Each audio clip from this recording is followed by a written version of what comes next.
요한 2서 1장 1절에서 3절까지의 말씀입니다. 함께 읽어보겠습니다. 장로인 나는 택하심을 받은 부녀와 그의 자녀들에게 편지하노니 내가 참으로 사랑하는 자여 나뿐 아니라 진리를 아는 모든 자도 그러하는 것은 우리 안에 거하여 영원히 우리와 함께 할 진리로 말미암음이로다. 은혜와 긍휼과 평강이 하나님 아버지와 아버지의 아들 예수 그리스도께로부터 진리와 사랑 가운데서 우리와 함께 있으리라. 아멘. 요한 2서는 요한 1서와 비슷한 내용입니다.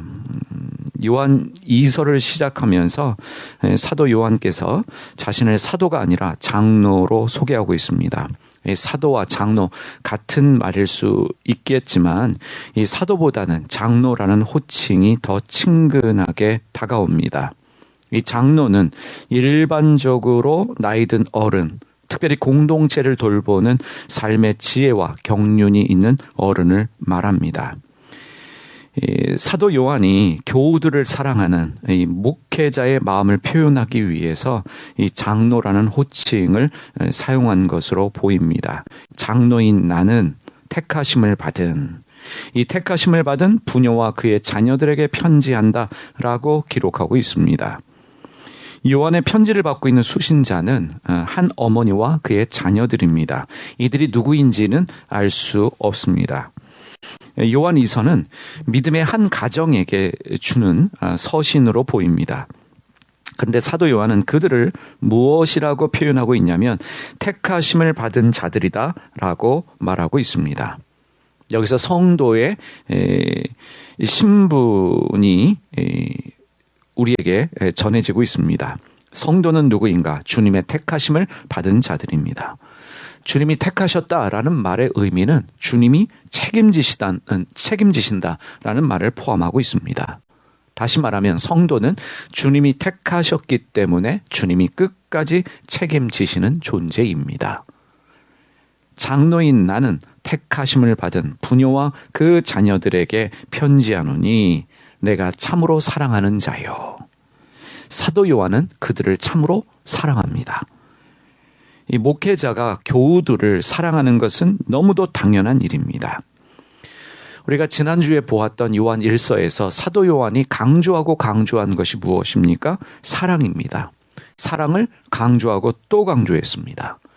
성령 받은 증거, 주님과 연합되어진 증거, 주님이 내 안에 계시고 내가 주님 안에 있는 증거, 구원받은 성도의 증거는 사랑이라는 것을 우리가 요한 1서 말씀을 통해서 배웠습니다.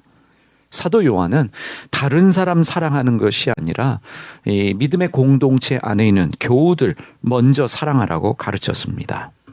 교우들에게 중요한 것은 다름 아닌 목회자의 사랑입니다. 주님께서 맡기신 양떼들에 대한 목회자의 사랑이 없다면 이 성도들은 제대로 양육되지 못합니다. 목회자가 교우들을 사랑하지 못하면 사랑은 종교적 언어에 불과합니다. 목회가 무엇입니까? 목회란 주님의 사랑으로 주님이 맡기신 양떼를 돌보는 것입니다. 교인들은 목회자의 설교를 통해서도 많이 배우지만 많은 경우에 목회자의 삶을 통해서 배우게 됩니다. 특별히 자신을 사랑하는 목회자를 통해서 사랑을 배웁니다. 그러하기 때문에 교회의 영적 지도자, 이 목사는 당연하고 이 장로님들도 성도들을 참으로 사랑해야 됩니다. 영적 지도자가 교우들을 먼저 사랑하는 일, 참으로 사랑하는 일, 참으로 중요합니다. 그리고 여기에 이런 표현이 나옵니다. 진리를 아는 모든 자들이라는 표현이 나옵니다. 진리를 아는 모든 자도 그러하는 것은 진리를 아는 모든 자들. 1절을 세번역으로 보겠습니다. 1절을 세번역으로 읽어보겠습니다. 장로인 나는 택하심을 받은 믿음의 자매와 그 자녀들에게 이 글을 씁니다. 나는 여러분을 진정으로 사랑합니다. 나만이 아니라 진리를 깨달은 모든 사람이 여러분을 사랑합니다. 진리를 아는 자, 진리를 깨달은 사람들은 누구인가? 한마디로 교회는 다르지만 주님을 믿고 있는 모든 사람들을 말합니다. 교회는 다르지만 같은 믿음의 식구들입니다. 교회는 다르지만 한 하나님을 믿고 있는 믿음의 형제 자매들입니다. 예수님께서 나는 길이요 진리요 생명이라고 말씀하셨습니다. 진리는 누구입니까? 바로 예수 그리스도가 진리이십니다. 예수님이 또한 아버지의 말씀도 진리라고 하셨습니다. 그래서 성도는 진리가 되시는 예수 그리스도의 말씀을 듣고 믿는 사람들이다라고 말할 수 있어요.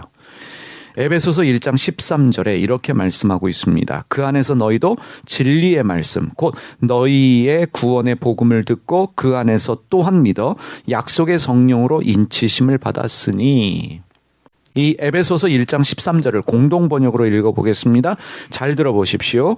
여러분도 그리스도를 통하여 여러분에게 구원을 가져다 주는 복음, 곧 진리의 말씀을 듣고 믿어서 하나님의 백성이 되었습니다. 이것을 확인하는 표로 하나님께서는 여러분에게 약속하셨던 성령을 주셨습니다. 이 구절을 가지고 성도에 대해서 한 번 더 정의를 하면 이렇습니다. 성도는 진리를 아는 사람, 진리를 깨달은 사람입니다. 그는 누구입니까? 예수 그리스도를 믿고 성령을 받은 사람입니다. 예수 그리스도에 대한 말씀을 듣고 그 말씀을 믿어서 성령을 받은 사람, 그가 바로 성도입니다. 그러면 우리는 이미 알고 있습니다. 그리스도와 연합된 사람, 성령을 받은 사람, 그 사람에게서 나타나는 열매가 무엇입니까? 형제사랑입니다. 성령 받았어요. 그 증거는 형제사랑입니다. 구원받았습니다. 그 증거가 무엇입니까? 형제사랑입니다. 당연하게도 성도는 성도를 사랑합니다. 믿음의 식구들은 믿음의 형제, 자매를 사랑합니다. 우리 교회, 우리 교인들끼리만 사랑하는 것이 아닙니다. 교회는 달라도 믿음의 형제, 자매를 사랑할 수 있습니다. 왜냐하면 한 하나님을 믿고 있기 때문입니다. 영광장로교회만 교회가 아니라 영광장로교회 교우들만 믿음의 사람들이 아니라 하나님을 믿고 있는 모든 사람들이 한 교회의 성도들입니다. 에베소서 4장 4절에서 6절 이렇게 말씀합니다. 몸이 하나요. 성령도 한 분이시니 이와 같이 너희가 부르심의 한 소망 안에서 부르심을 받았느니라. 주도 한 분이시요. 믿음도 하나요. 세례도 하나요. 하나님도 한 분이시니 곧 만유의 아버지시라. 만유 위에 계시고 만유를 통일하시고 만유 가운데 계시도다. 이 교회가 분열되고 갈라지면 서로 등을 지고 원수가 되는 경우가 있습니다. 너무도 쉽게 다른 교회를 비난하고 다른 교회와 경쟁하는 일도 있습니다. 왜 이런 일들이 생길까? 지금까지 하나님, 한 분 하나님을 믿고 섬긴 것이 아니라 각자 다른 하나님을 믿고 있었기 때문에 생긴 일이다라고 말할 수 있습니다. 성령 받은 증거, 구원의 증거는 사랑입니다. 우리 교회 교인들끼리만 사랑하는 것이 아니라 우리끼리만 사랑하는 것이 아니라 다른 교회 사람들도 비록 교회는 다르지만 다른 교회에서 믿음 생활을 하고 있지만 다른 교인들도 사랑하고 존중할 수 있어야 합니다. 믿음의 식구들끼리는 원수가 되지 말아야 합니다. 이 교회 저 교회가 원수되는 일이 없어야 합니다. 한 하나님을 섬기고 있는 한 아버지를 믿고 있는 우리가 서로 원수되거나 미움의 대상이 되어서는 안 된다는 것입니다. 우리 사랑하는 교우들 마음에는 어느 누구도 미워하지 않고 모든 사람을 품어낼 수 있는 주님의 사랑이 있기를 바랍니다. 우리 교회만이 교회가 아니라 다른 교회도 교회라는 것을 인정하고 그들이 믿는 하나님도 하나님이라는 것을 인정하면서 사랑하는 마음 늘 우리 안에 있어야 될 줄 믿습니다. 자, 4절 말씀 보겠습니다. 함께 읽겠습니다. 너희 자녀들 중에 우리가 아버지께 받은 계명대로 진리를 행하는 자를 내가 보니 심히 기쁘도다. 자, 사도 요한의 편지를 수신하는 어머니의 자녀들 중에 진리를 행하는 자가 있다. 그래서 사도 요한이 기뻐하고 있습니다. 사도 요한만 기쁘겠습니까? 자녀가 믿음을 가지고 말씀에 순종하고 살면 부모는 당연히 기쁠 수밖에 없습니다. 믿음을 가진 부모는 자녀가 믿음 생활 제대로 하면 주님 말씀에 순종하는 삶을 살면 기쁩니다. 자녀들이 주님 뜻대로 살기 원합니다. 하지만 여러분 이 4절을 가만히 들여다보십시오. 너희 자녀들 중에 우리가 아버지께 받은 계명대로 진리를 행하는 자를 내가 보니, 이 편지를 받고 있는 어머니에게는 그렇지 않은 자녀도 있다는 말입니다. 자녀들 중에는 주님의 뜻대로 사는 자녀도 있지만 그렇지 않은 자녀도 있다는 뜻입니다. 믿음 생활하지 않는 자녀에 대한 안타까운 마음이 이 어머니에게 분명히 있습니다. 이 사도 요한이 자녀들 중에 진리를 행하는 자를 보고 기뻐한다라고 말하는 이 표현 속에는 진리를 행하지 않는, 아직 믿음이 없는 자녀에 대한 안타까운 마음까지도 헤아리면서 말하고 있습니다. 우리 눈에 보여지는 글자는 당신의 자녀들 중에 믿음 생활 잘하고 있는 자들을 보니 내가 마음이 기쁘다라고 말하고 있는 것으로 보이지만, 이 문장의 깊은 뜻은 그렇지 않은 자녀들을 향해 가지는 안타까운 어머니의 마음까지도 헤아리고 있다는 것을 우리가 느낄 수 있습니다. 그런데 여러분, 자녀의 믿음은 부모 때문에 생겨나는 것이 절대로 아닙니다. 물론 부모의 기도 중요합니다. 신앙교육도 중요합니다. 그러나 믿음은 하나님이 주셔야 합니다. 믿음은 하나님이 주신 은혜의 선물입니다. 그러면 부모가 할 일은 전혀 없는가? 아닙니다. 부모가 해야 될 일이 있습니다. 사도 요한은 믿음을 가진 어머니에게 이렇게 말합니다. 5절과 6절 말씀 보십시오. 4절을 이해하고 5절로 넘어가셔야 됩니다. 부녀여, 내가 이제 내게 구하노니 서로 사랑하자. 이는 새 계명같이 내게 쓰는 것이 아니요 처음부터 우리가 가진 것이라. 또 사랑은 이것이니 우리가 그 계명을 따라 행하는 것이요 계명은 이것이니 너희가 처음부터 들은 바와 같이 그 가운데서 행하라 하심이라. 세 번역으로 읽어보겠습니다. 자매여, 지금 내가 그대에게 간청하는 것은 우리 모두가 서로 사랑하자는 것입니다. 그렇지만 내가 새 계명을 써보내는 것이 아니라 우리가 처음부터 가지고 있는 계명을 써보내는 것입니다. 사랑은 다름이 아니라 하나님의 계명을 따라 사는 것입니다. 계명은 다름이 아니라 여러분이 처음부터 들은 대로 사랑 안에서 살아가야 한다는 것입니다. 요한 2서가 교회 공동체에 보낸 서신이 아니라 개인에게 보낸 서신이라면 서로 사랑하라는 말은 어떤 뜻일까요? 진리에 순종하는 자녀뿐만 아니라 그렇지 않은 자녀까지도 사랑하라는 말씀입니다. 자녀 사랑, 어머니로서 당연한 일입니다. 어머니가 자녀 사랑하는 일은 너무나 당연해요. 그런데 문제는 내 방식의 사랑이 문제입니다. 내 방식으로 사랑하는 거예요. 내 방식의 사랑은 무엇이냐? 사람을 구속하고 지배하려고 하고 조종하려고 합니다. 사랑이라는 명목하에, 사랑이라는 이름 하에 내 마음대로 자녀의 삶을 조종하려고 하는 그 방식이 문제입니다. 특히 종교성이 강한 어머니라면 소위 말하는 영적인 방법, 영적인 훈련 프로그램들을 통해서 자녀들을 바꾸려고 합니다.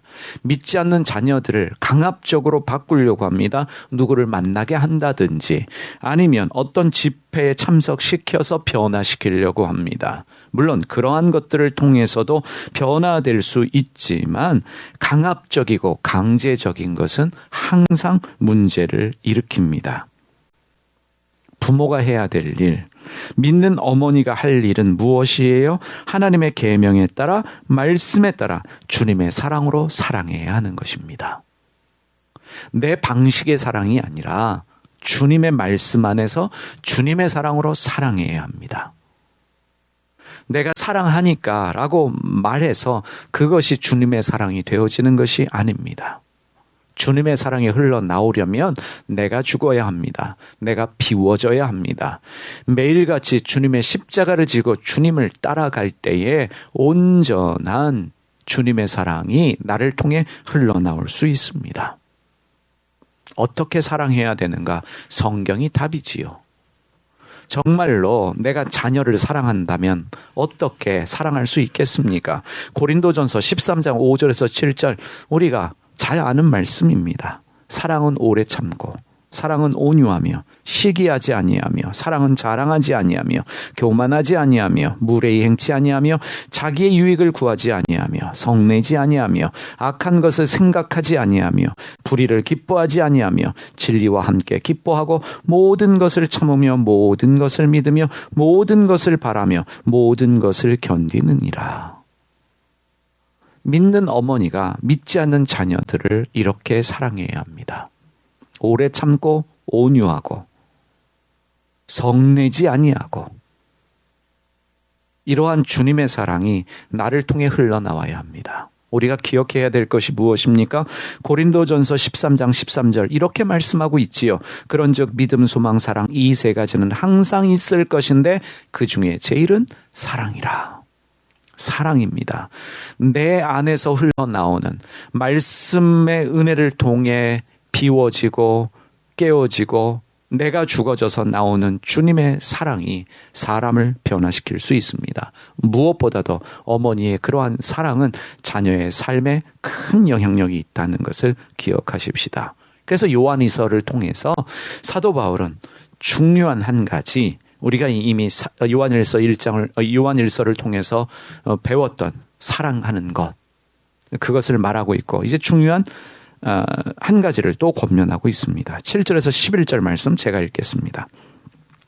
미혹하는 자가 세상에 많이 나왔나니 이는 예수 그리스도께서 육체로 오심을 부인하는 자라. 이런 자가 미혹하는 자여 적그리스도니 너희는 스스로 삼가 우리가 일한 것을 잃지 말고 오직 온전한 상을 받으라. 지나쳐 그리스도의 교훈 안에 거하지 아니하는 자는 다 하나님을 모시지 못하되 교훈 안에 거하는 그 사람은 아버지와 아들을 모시느니라. 누구든지 이 교훈을 가지지 않고 너희에게 나아가거든 그를 집에 들이지 말고 인사도 하지 말라. 그에게 인사하는 자는 그 악한 일에 참여하는 자임이라. 또 한 가지 권면이 무엇이냐면 미혹하는 이 적그리스도를 집안으로 들이지 말라라는 것을 당부합니다. 다시 말하면 그러한 사람들과는 대화하지 말라는 것입니다. 가정을 지키는 방법입니다. 요한 일서를 통해서 살펴보았던 것처럼 적그리스도는 누구입니까? 영지주의자들입니다. 영지주의자들은 예수님의 이 육체로 오심을 예수 그리스도께서 육체로 오셨다는 사실을 부인합니다. 예수님이 그리스도이신 것을 살아계신 하나님의 아들이신 것을 믿지 못하는 사람들 소위 말하는 이단들입니다. 이 당시의 사람들이 가정마다 방문해서 거짓된 가르침으로 사람들을 미혹했습니다. 이 거짓된 교사들, 거짓 선지자들, 사도 요한은 이들을 적그리스도다라고 말하고 있는데 이들이 문을 두드릴 때 이들과 대화하지 말라는 것입니다. 이들을 집안으로 들이지 말라는 것입니다. 그것이 가정을 지키는 것임을 말하고 있습니다. 전문가들이 말하는 이 적그리스도라고 말하고 있는 이단들의 공통적인 특징이 있습니다. 이단들이 가진 특징입니다. 여러분 한번 잘 들어보시고 여러분들도 이 기준을 가지고 누구와 대화해야 될지 여러분들이 한번 생각해 보시길 바랍니다. 첫 번째로 이 이단들의 특징은 신자들에게 접근해서 토론을 가장해서 교회의 교리나 제도, 전통을 비판하고 심지어 성경도 잘못된 부분이 있다라고 말합니다. 기존 교회에 대해서 상당히 부정적입니다. 두 번째로 그리스도의 대속적인 죽음이 아니라 자기들만의 영적인 계시와 깨달음을 통해서 구원을 얻을 수 있다라고 주장합니다. 그러니까 성도들의 구원을 흔들어야 진짜 구원받은 것이 맞느냐, 구원의 확신이 있느냐, 이런저런 말로 구원을 흔들어서 자기들만의 영적인 방법, 자기들이 받은 계시와 깨달음을 통해서 구원을 받을 수 있다라고 사람들을 미혹합니다. 세 번째로 자신들의 지도자, 즉 교주를 신격화하고 절대시합니다. 자기들의 교주를 특별한 존재로 미화하고 특별한 계시나 은사를 지닌 영적 신적 존재로 자기들의 지도자, 교주를 말합니다. 어떠한 신비주의를 통해서 외부인들에게 호기심을 유발합니다. 그리고 네 번째로 사회적 불안감을 조성하고 각종 유언 비어를 진리처럼 주장합니다. 전쟁이 곧 일어날 것이다. 세상이 곧 멸망할 것처럼 말합니다. 음모론과 같은 뉴스에 집착합니다. 성경에서도 요한계시록과 같은 예언서에 집착을 하고요. 666에 집착을 하고 베리칩에 집착을 하고 백신도 맞으면 안 된다라고 말하면서 어떤 음모론을 제기하면서 백신마저도 거부합니다. 다섯 번째로 가정 직장 생활을 중요하게 생각하지 않습니다. 모이기를 힘쓰라라는 말씀을 곡해해서 항상 자기들 공간에 모여야 하고 열심히 성경을 공부해야 합니다. 육적인 것을 지나치게 죄악시합니다. 예를 들면 찬송가 외에 팝송이나 대중가요 듣는 것조차도 죄악시하고 오직 영적인 것만을 강조합니다. 성경 외에 다른 책조차도 읽지 못하게 하는 이단들도 있습니다. 여섯 번째로 자기들만의 신학과 교리가 진리라고 주장하면서 세례와 성찬을 부정하기도 합니다. 일곱 번째, 모든 일을 귀신의 탓으로, 저주받은 가게 탓으로 말합니다. 귀신 때문에 일어난 일. 조상이 저주를 받았기 때문에 지금 내가 이러한 일을 당한다라는 식으로 말합니다. 여덟 번째, 이 적그리스도라고 말하는 이단들의 특징은 사회의식이나 역사의식, 윤리의식이 결여되어 있습니다. 그리고 아홉 번째로 이들의 특징은 재정 운영이 불투명합니다. 교인들의 헌금으로 사업을 하기도 합니다. 헌금이 어떻게 쓰여지는지 재정 내역을 공개하지 않고 지나치게 헌금을 강조하고 심지어 재산 헌납하는 것을 강요하기도 합니다. 마지막 열 번째로 이들은 조직 운영이 비민주적입니다. 교회 내에 재직회나 당회 같은 의사결정기구가 없습니다. 있어도 형식적입니다. 교주의 말 한마디로 모든 것이 결정되어집니다. 이러한 10가지를 여러분들이 염두에 두십시오. 이 적그리스도라고 말하는 거짓 교사들, 이단들의 특징입니다. 예수님이 그리스도이심을, 살아계신 하나님의 아들이심을 부인하는 이들 안에는 근본적으로 성령이 없습니다. 이들은 구원과 상관이 없는 사람들입니다. 예수님이 그리스도 되심을, 예수님이 살아계신 하나님의 아들 되심을 부인하는 이들은 구원과 상관없는 성령을 받지 못한 사람들입니다. 불신자와 달리 잘못된 이단 사상에 빠진 사람들과는 대화가 불가능합니다. 나는 무교예요, 나는 무신론자예요 라고 말하는 사람들과는 오히려 대화가 가능한데, 이렇게 잘못되어진 이단 사상에 빠진 사람들과는 대화가 불가능합니다. 자기 주장이 강합니다. 그런데 성경은 이들과 대화하지 않도록 권면하고 있습니다. 이들을 내가 설득하겠다, 이들을 변화시키겠다라고 하는 것은 우리의 오만일 수도 있습니다. 그 일을 특별히 감당하시는 사역자들이 있습니다. 자, 이제 요한 2서를 마무리하게 됩니다. 11절과 12절 말씀입니다. 내가 너희에게 쓸 것이 많으나 종이와 먹으로 쓰기를 원하지 아니하고 오히려 너희에게 가서 대면하여 말하려 하니 이는 너희 기쁨을 충만하게 하려 함이라. 택하심을 받은 내 자매의 자녀들이 내게 문안하느니라. 사도 요한은 서신을 통해서 신앙생활의 가장 중요한 두 가지라고 할 수 있는 서로 사랑하라, 그리고 이단들을 집으로 들이지 말라라는 이 권면을 하면서 서신을 끝맺습니다. 그러니까 요한 2서는 두 가지를 말하고 있어요. 그러니까 믿는 어머니에게 자녀들을 사랑해라, 가족 식구들을 사랑해라, 주님의 사랑으로 사랑하라 라는 것과 더불어서 이단들을 집으로 들이지 마라, 그들과 대화하지 말라라는 것을 말합니다. 나머지는 얼굴을 대면해서 말하자라고 말합니다. 얼굴을 대면하는 일은 중요합니다.